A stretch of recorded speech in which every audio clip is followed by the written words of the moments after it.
বিজয়ের পর দিল্লির অভিজাতদেরকে এই জায়গাটিতে জড়ো করেন তৈমুর আর নিজেকে শাসক হিসেবে ঘোষণা করেন। তৈমুরলং সমরকন্দে জন্মগ্রহণ করেন আর তিনি ছিলেন তুর্ক মঙ্গল গোষ্ঠীর।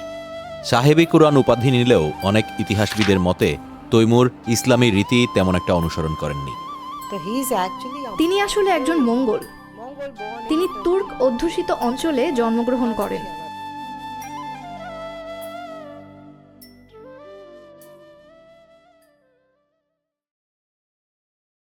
তুগলক সাম্রাজ্য ছিল দিল্লির সবচেয়ে দীর্ঘস্থায়ী সাম্রাজ্য, কিন্তু ফিরোজ শাহের মৃত্যুর পর ধীরে ধীরে এই সাম্রাজ্যের ক্ষমতা কমে আসতে শুরু করে এবং তৈমুরলংয়ের আক্রমণের পরে এর অবশিষ্ট শাসন সমাপ্ত হয়।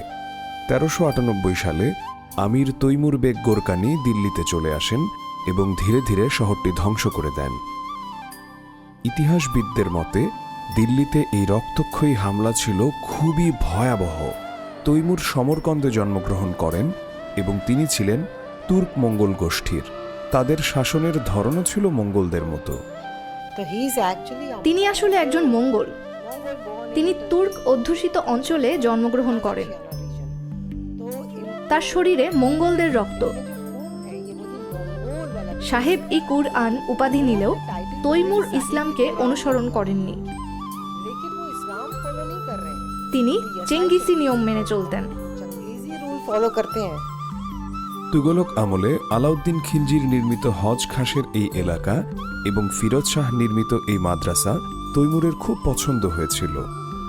কথিত আছে যে বিজয়ের পর দিল্লির অভিজাত বর্গ এখানে জড়ো হয়েছিলেন এবং তারপর শাসক হিসেবে তৈমুর ফরমান জারি করেছিলেন। দিল্লি বিজয়ের পর আমির তৈমুর বিজয় উদযাপনের জন্য এই জায়গাটিতে দিল্লির অভিজাত বর্গ ও তার সৈন্যবাহিনীকে জড়ো করেছিলেন। আর এই হজ খাসে এই হ্রদের পাশে যখন সবাই জড়ো হয়েছিল, আমির তৈমুর নিজেকে এই অঞ্চলের শাসক ঘোষণা করেন। দিল্লি সাম্রাজ্যে সেই সময়ে নির্মিত ইমারতগুলো তৈমুর খুব পছন্দ করতেন। এতটাই পছন্দ করতেন যে তিনি ইমারতগুলোর নকশা এবং বহু কারিগরকে সমরকন্দে নিয়ে গিয়েছিলেন। তৈমুর দিল্লির শাসন গ্রহণ করেন এবং ফিরোজ শাহ কোটলায় তার নামে একটি খুতবা পাঠ করা হয়। সেখানে তিনি জুমার নামাজ আদায় করেন। সেখানকার জামে মসজিদ দেখে এতটাই মুগ্ধ হয়েছিলেন যে তিনি ভবনের নকশা এবং দিল্লি থেকে শত শত কারিগরকে নিজের সাথে নিয়ে গিয়েছিলেন। উজবেকিস্তানে অবস্থিত বিবি খানুমের সমাধি এবং এর পাশের মসজিদে দিল্লি স্থাপত্যের প্রভাব দেখতে পাওয়া যায়। দিল্লি ত্যাগ করার আগে তৈমুর মুলতানের গভর্নর খিজির খানকে তার উত্তরাধিকারী নিযুক্ত করেন, কিন্তু তৈমুরের দিল্লি আক্রমণের ফলে শুরু হওয়া ধ্বংসযজ্ঞ ও বিদ্রোহ চলতেই থাকে। পরিস্থিতি নিয়ন্ত্রণের জন্য খিজির খান ১৪১৪ সালে দিল্লিতে আসেন এবং দিল্লি জয়ের পর তিনি সৈয়দ সাম্রাজ্য প্রতিষ্ঠা করেন। এই পরিবারটি নিজেদেরকে ইসলামের নবীর বংশধর বলে দাবি করে, তবে কিছু সমাধি নির্মাণ ছাড়া এই শাসনামলে বড় কোনো কাজ হয়নি।